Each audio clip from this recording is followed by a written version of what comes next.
있습니다. 혹시 최근에 휴대전화를 새로 구매하신 분들이 계시다면 기존에 쓰던 휴대전화를 어떻게 처리하셨는지 떠올려 보실 수 있나요? 키보드나 마우스를 교체하신 분들이 계시다면 혹시 쓰던 제품은 어떻게 버릴지 막막하지는 않으셨나요? 이렇게 사용을 다한 후 버려지는 모든 폐전자제품과 관련 소모품 모두를 전자폐기물 혹은 이웨이스트라고 합니다. 전자폐기물은 디지털 시대를 맞아 전 세계에 심각한 문제로 급부상하고 있습니다. WHO에서 발간한 보고서에 의하면 2019년 한 해 동안 발생한 전자폐기물 총량이 무려 5,260만 톤에 달한다고 합니다. 또한 그 양은 해마다 급격히 증가하는 추세라고 합니다. 전자폐기물은 환경오염뿐만 아니라 인체에도 해를 끼치며 불법 매립이나 수출 등으로 인한 국가 간 갈등, 노동자들의 인권 침해 등 여러 가지 문제를 유발합니다. 저희 에코팀은 이러한 전자폐기물의 다양한 심각성을 여러 사람들에게 인지시키고 그 해결을 위한 실천을 함께하고자 이번 통계 보고서의 주제를 정하게 되었고, 고등학생 및 성인 109명을 대상으로 교육을 겸한 설문조사를 진행하였습니다. 설문조사를 위해 우선 다음과 같은 가설들을 설정하였습니다. 1. 전자폐기물의 심각성에 대한 사람들의 인식이 높지 않을 것이다. 2. 전자폐기물에 대한 인식이 있는 사람도 환경오염 관련 편향되어 있을 것이다. 3. 교육을 통해 전자폐기물로 인한 사회, 환경, 국가관계, 인권침해 등 다양한 문제점들을 인식하게 될 것이다. 4. 교육을 통해 올바른 전자폐기물 처리 방안을 인지하고 적극적 자세를 취할 것이다.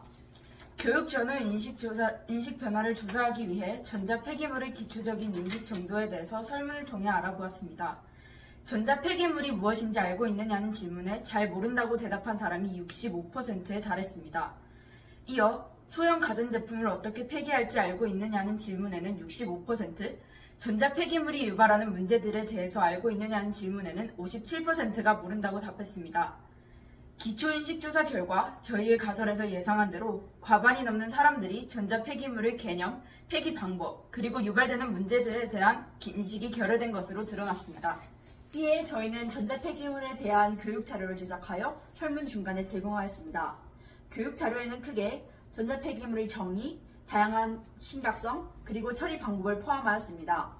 앞서 말했듯 전자폐기물이란 부품, 소모품을 포함한 모든 폐기된 전자기기이며 그 악영향으로는 인체오염, 환경오염, 국제법 위반 행위, 그리고 노동인권 침해 등이 있음을 알렸습니다. 마지막으로 전자기기를 폐기할 시에는 지자체별 소형 가전제품 분리수거함에 배출할 것을 당부하였습니다. 이제 이와 같은 교육 전과 후의 전자폐기물에 대한 인식 변화를 두 가지 질문에 대한 응답을 통해 알아보겠습니다. 첫 번째로 전자폐기물과 관련된 가장 심각한 문제점 두 가지를 골라달라는 질문에 교육 전에는 인체오염이 47.3%로 압도적 1위, 환경오염이 37.2%로 2위를 차지했습니다.